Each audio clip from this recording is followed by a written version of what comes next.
Ladies and gentlemen, boys and girls, tri-sensuals of every stripe and flavor. Oh my word. What has the drop-off ferry left for us this time? Something that is either going to be spectacular or a spectacular failure. With us today, we have the Tri i3 Pro, and it is a tribrid set of earphones, or a set of tribrid earphones. I don't know which, but one of those. Let's explore further. What do we have in this little package? Well, I mean, actually for an IEM box, this is a pretty big package. This is like double size. So, what do we have in this economy size package? You tell them, Bob. We've got yourself 3 drivers, one for each range.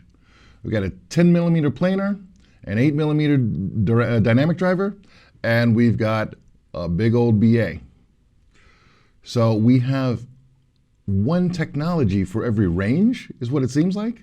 So you get the bass kicking with the woofer, with the dynamic, and then you've got the planar, which should be doing the transitions in the mids. There should be a little overlap there, and then you'll have all of the crystally, the crusty stuff happening with the hearing aid part, which is the BA, obviously.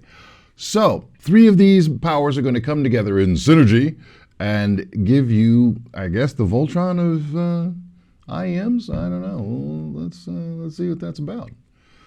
So, hello, Cuddy. How you doing today? I'm liking the packaging. We're having the galactic look. I don't know. This looks like some sort of superhero stuff. It's in outer space. I don't know if you can see the stars on this thing. And then there's this sort of, I'm going through the warp gate, or going into hyperspace ring circle. I don't know what that's representing, to be honest with you, but that's just my personal take on it. What a little looky-see. What my ball eyes tell me. Ball eyes.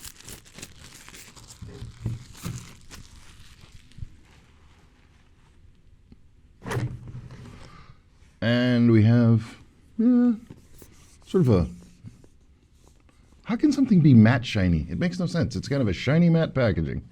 And it says, continue classic, beyond classic.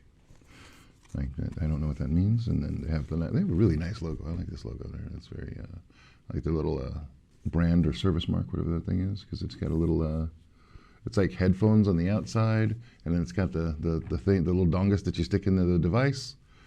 It's very, that's creative. I see it. I see what you guys are doing. It looks like a Trident, because it's not that bad. So, performance-wise, what are we looking at? We're looking at, it says 20 to 35 kilohertz. Why would you box these in at 20 on the bottom side? That's a weird stat. I would have tuned, with 3, I would have tuned them lower. You have a lot of range to deal with, so that's interesting. So maybe they're lacking a little in the bass, we'll see. And then we have 103 decibels of sensitivity. Yeah, me and words today. 103 decibels of sensitivity. We've got 15 ohm impedance. You should be able to charge these wearing corduroy pants. You should be able to use these things. Okay, let's see what the magic is. Well, if I can get the sheath off. You always want to get the sheath off, just like a guy. Really simple black box, like a clean black box, you know that. Oh, okay. Well then, that is understated, mature, very interesting response to doing a lot of fancy things. And then look at these things. Look at them bling. They got some bling. They look like big earrings or something, like some sort of wrap or something. Look like Buff Daddy. Okay. And we have, it looks like leather. This looks like actual leather. Maybe not, but it's good enough to fool me. I ain't no leather expert or nothing, but I did have a cow once. Okay, I milked a cow more than once. And we have in the bottom, the tiniest little bit of books and shit. Let's see if there's anything else in here. Nope. It is minimalist. I don't even know what that is. Some sort of economic strategy, I'm sure. And we can just poke them right out into the other felt from the first felt. Heartfelt. Oh, this was supposed to help me get this out, but it was kind of buried in the mix there. So we have, it's hard when you have to do these things backwards. Okay, so I'm assuming the wires are included within. There we go. Ooh, got a little fuzzy cloth so you can go a little shiny because these look like fingerprint magnets. Yes, they do. There's a little contour to them. I don't know what's going on there, but they have a little interesting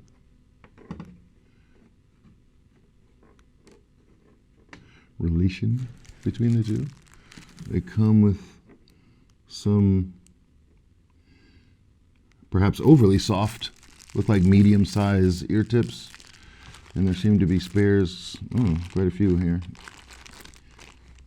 Okay, we have a cleaner for the inside, a little cleaning brush, and so they come with 9, I think, pairs of tips, so that's not bad. And then 1, 2, 3, 4, yeah, 9.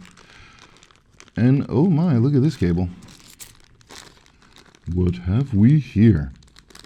Look at what we have here, ladies and gentlemen. Oh, that feels meaty. This is, oh my, this isn't spaghetti. This is like a big old soba noodle. This is something else. These are built to last. Very quality. Oh, got the logo on them right here. And the logo itself matches the color of the cable, the copper. Oh, that's sexy. You got this ring and everything's in that nice shiny chrome. I love a good chrome.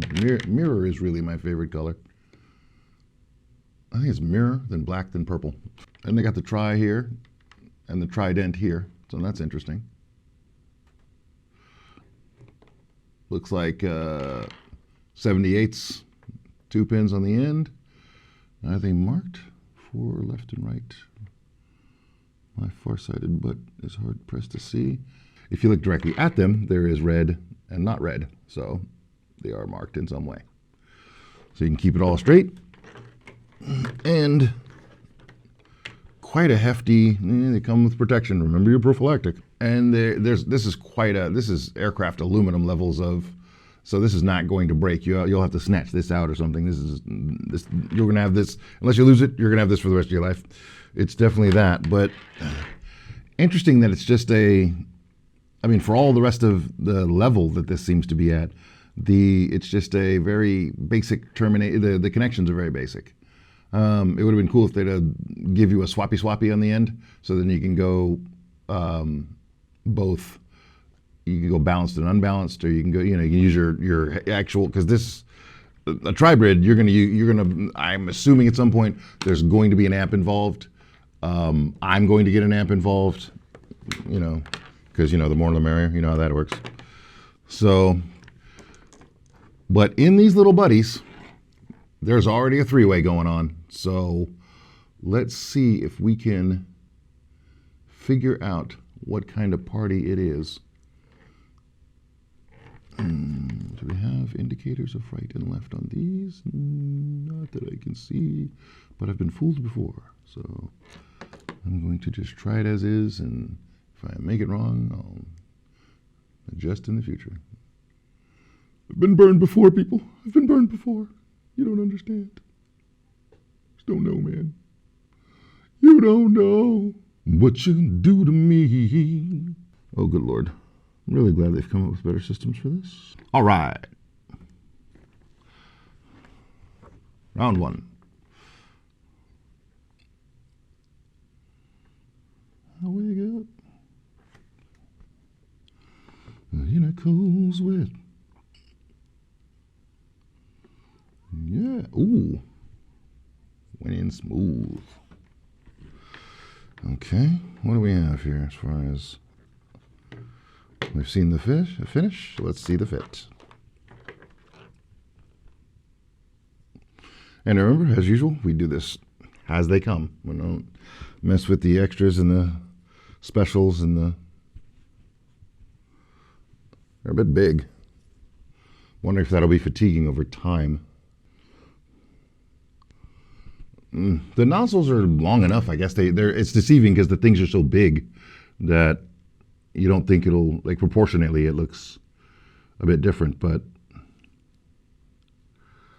not sure I'm getting a great seal on the right, but I can't get it out, so, but I'm still not feeling that pressure that I would like over here. The left is just fine, so that's maybe just a size adjustment. But from what I'm hearing now, just from hearing myself, I can tell that there's more of a seal here than there. But I'm thinking that with all that juice on the high end, you're probably gonna want to go to a foam tip as quickly as humanly possible. But who knows? That's done to the tuning. What am I reaching for? The device. And as we're with the device, we're going to go straight into the testing because we know what we do. Let's see how we feel about this.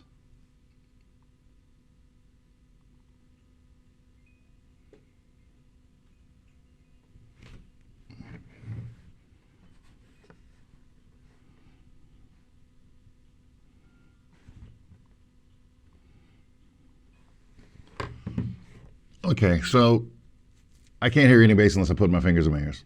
But that's a seal thing. So I just don't like the tips they came with. That's not a big deal. Maybe upon further review, I feel like just a first impression, these things really will benefit from foam tips. They should have put foam tips in the damn box when they started. The higher end, it's like the high's really close to you, the bass is next close to you, and then the mids are further back. It's not a V at all. It's highs are here, bass is here, mids are here.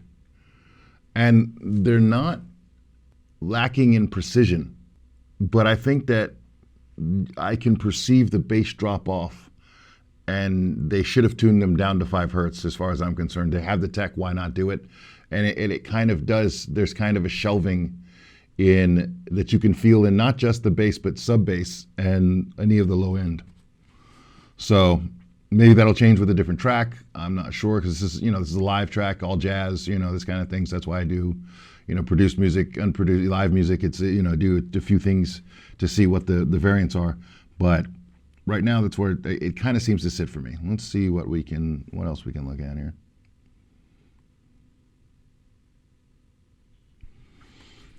So I might be wrong about that. Listening to a completely different production, Beastie Boys Intergalactic, the bass is slamming. It's there. It's got punch. It's got presence. It's articulated. Again, I don't know how much of the sub bass I'm actually hearing though. I have a whole playlist of tests for that, but I'm not going to run through it while I'm sitting here on the camera. I'll do that in a more in-depth review. But the mids are a bit dry, and I still think the highs are a little. I'm going to start calling this audiophile-y, over-present, over-produced. You know what I mean? There's a little too much sparkle, and I feel like audiophidiacs think that that's it's better somehow. It's like when you hear somebody on a microphone and you hear all of their S's and T's. All you hear, it's like that AMSR bullshit that doesn't really make anyone a better person or make the music any better in any way. It's because music is about the relationships between sounds, not making a particular set of sounds more exaggerated than another. And when people who make audio equipment start to get that in their damn head, we'll all be better for it because we'll actually hear what the musician was playing. But I think that these things are just very representative of what's there. And I think in the first mix, what I was hearing was the flaws in the recording process, more so than the flaws in the IEMs themselves. So that's an interesting battle there, and I'm gonna have to listen to a lot of different live stuff I know that is super well produced, as opposed to what I think is the middle of the road, which is what you start with. Which you want to figure out if you've made a good demo, you play it in your car, you play it on your boombox, you play it in your Walkman, and if you can hear it, everything there, then you know you've done it well. Who cares what the $50 million speakers in the studio tell you? I've got a pair of barefoot speakers. They're $50,000. Nobody has these, bro. How does it sound in the $1 Walkman headphone you got from those dollar store? No. If you can hear that, then you've done well. So I'm gonna move forward. But I really cannot hear the bass unless I stick my fingers in my ears. It's like it's not there. So fit is a very big deal here. Being very fit. You have to fit. Okay. So went through Virtual Insanity with Jamiroquai. It actually sounded a bit flat to me. And once again, I think that is attributed to the precision of these things. They are just what it is what it is. So it's like the bass, it's exactly what it is. The bass is warm, the mids are very precise, and bass is warm and punchy. The mids are very precise, and the highs are a touch overdone. They're a touch, a little too sharp, a little too crispy, a little too whatever you want to call it. Like I said, just too much energy, a little too tuned for the audiophile, I think. If they back those down, or maybe it would be even better, just an issue of actually going towards the foam tips would definitely pull that back. Getting maybe a warmer amp, something with a tube in it. That something has to be done to control that extra energy in the highs. Because I think if you tried to listen to a concert in this, or female vocals, or the whole J-pop kind of K-pop sound, you would get fatigued really quickly. Or I would. I don't know if everybody would. I would. I can speak for myself. I can't speak for everyone else. But that's kind of where I see this coming at. And then everywhere else, these things are just a katana. They are precision. That's what they are, precision instrument. I'm a little worried because of the size of them that they'll become fatiguing to most people after a while. I have a giant nugget, and I don't know how they will fit in smaller nuggets. I mean, my head is just a watermelon, so I can't tell you what to say. I can't tell you about that. But I could probably wear these for a couple hours without thinking about it. I don't know beyond that, but I don't know if most people could. So that may be a concern for many, if not most. But they do their job spectacularly. The last track I listened to was Black Magic Woman, performed by Patricia Barber, and it was an epic experience. If these, I mean, they're IEMs, so they're in your head, but even being in your head, some of the parts sounded slightly out of my head.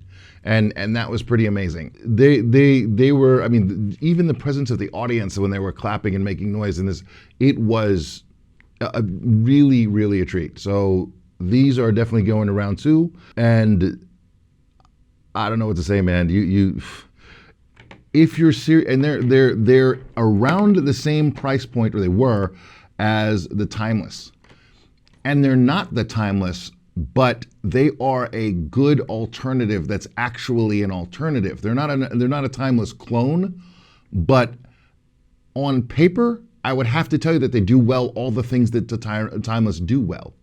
The Timeless has a more of, if I'm going to use headphones for an example, more of a HD 600 kind of a sound.